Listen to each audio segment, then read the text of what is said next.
Hello এবং স্বাগতম। আমি সুশীলা ব্লগ চ্যানেল থেকে জানাচ্ছি শুভেচ্ছা ও অভিনন্দন। আপনারা কেমন আছেন? অবশ্যই আশা করছি ভালো আছেন, আমিও ভালো আছি। তো আজকের রেসিপিটা আপনাদের সাথে শেয়ার করব। সাইফলা মাছ দিয়ে দেখুন, এই মাছগুলো আমি কেটে ভালো করে ধুয়ে নিলাম। এখন রান্নাটা করব, তো আপনারা সঙ্গে থাকবেন। রান্নাটা কিভাবে করব, একদম শর্টকাটভাবে রান্নাটা করব। তো দিয়ে দিলাম হলুদ গুঁড়া দিয়ে লবণ আর লঙ্কার গুঁড়া দিয়ে দেব। তো দিয়ে দিলাম আমি লঙ্কার গুঁড়া 1 চামচ দিয়ে আর অল্প দিয়ে দিলাম। দিয়ে আমি এদিকে কড়াইয়ে তেল দিয়ে দিলাম। দেখুন লবণও দিয়ে দিলাম স্বাদ অনুযায়ী।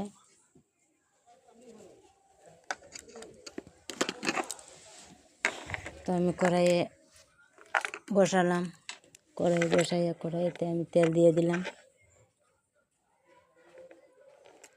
তেল দিয়ে তেলটা গরম হওয়া পর্যন্ত আমি মাছটা মেখে নিব ভালো করে।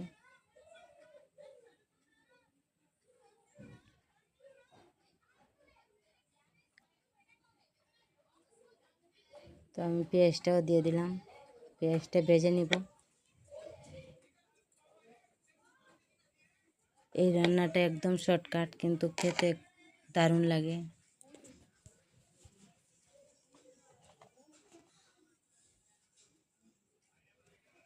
তো আমি পেঁয়াজটা ভেজে নিব ভালো করে, লাল করে ভেজে নিব।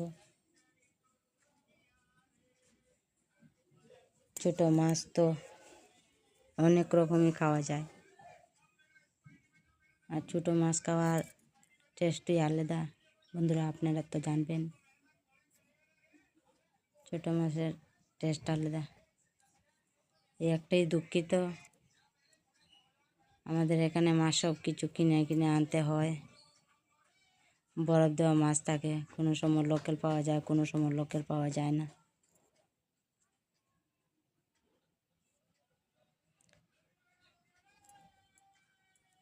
বাজারেতে সব সময় সব কিছুই তাকে পাওয়া যায়, কিন্তু বাজারে যাওয়ার মানুষ সব সময় তো আর সময় পায় না, আর যা এনে দেয় তাই রান্না করতে হয়।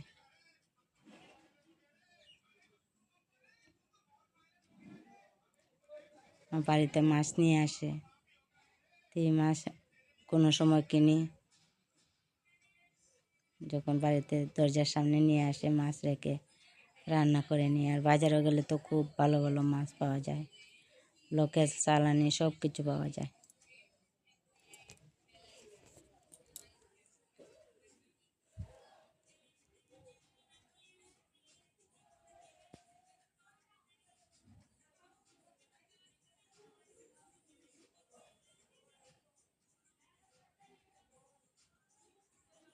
এখন পেঁয়াজটা ভাজতে একটু সময় লাগবে, তো আমি পেঁয়াজটা ভেজে নিলাম একটু সময় নিয়ে।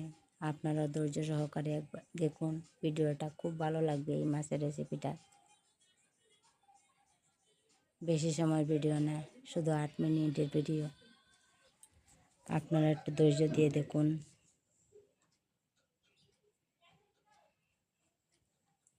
আর এইভাবে রান্নাটা করে খেয়ে দেখবেন, দারুণ টেস্টের হয়।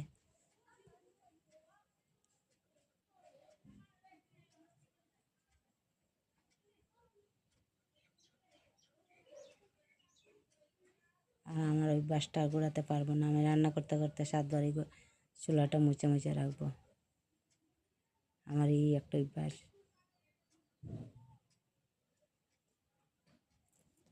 কতটুকু পরে পরে দেখবো তেল পড়ছে কি না, লবণ পড়ছে কি না, তে মুছে নিব। রান্না করার পরও মুছি, আর মাঝে মধ্যে এরকম মুছে মুছে রাখি। পরিষ্কার রাখতে আমার খুব ভালো লাগে।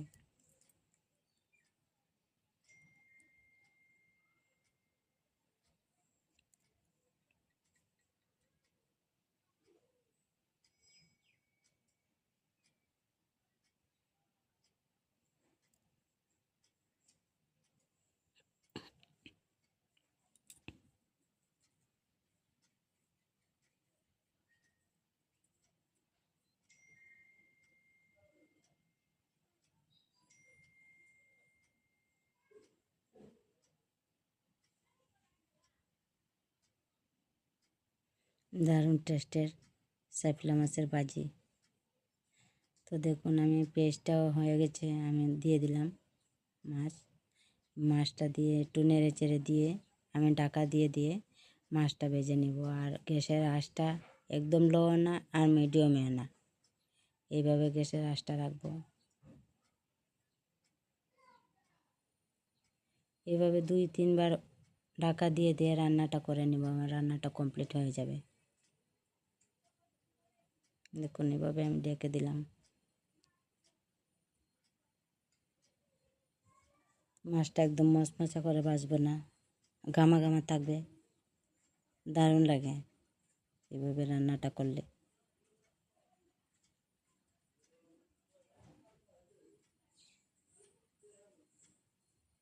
দেখুন মাছগুলো ভাঙছেও না, রান্নাটা কি সুন্দর হয়েছে। এইভাবেই মাখা মাখা থাকবে। আমি জল তো দিলাম না, তাই জল না দিলে তো আর মাখো হবে না, বেশি ঝুরঝুরাও হবে না, গামা গামা থাকবে এই মাছ ভাজিটা। এভাবে রান্না করে একবার খেয়ে দেখবেন, দারুণ লাগে। অবশ্যই খেতে কিন্তু ভুলবেন না। ছোটো মাছ এইভাবে রান্না করে খেলে খুব দারুণ লাগে।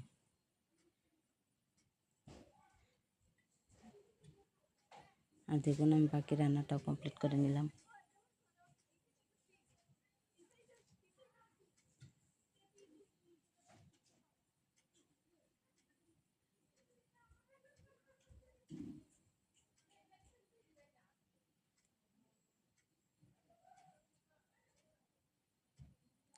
দেখুন কত সুন্দর হয়ে গেছে, বেশি সময় লাগে না রান্নাটা করতে।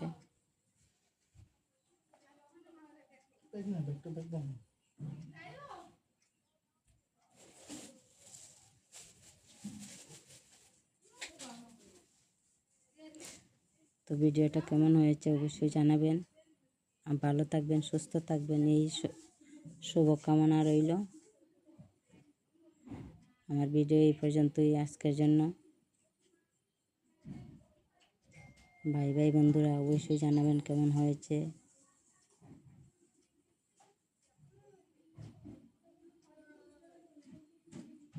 দেখুন এখন রান্না করার পরও এইভাবে আমি ঢেকে একটু চাপা দিয়ে ঢেকে রাখবো। মাছটা গামা যত থাকবে ততই টেস্ট হবে। ঢাকা দিয়ে রাখবো। তো এতটুকুই আমার ভিডিও, দেখা হবে নেক্সট ভিডিও। যদি ভালো লাগে ভিডিওটা লাইক কমেন্ট করে পাশে থাকবেন। আর যারা সাবস্ক্রাইব করেননি ভিডিওটা সাবস্ক্রাইব করে রাখবেন। ধন্যবাদ।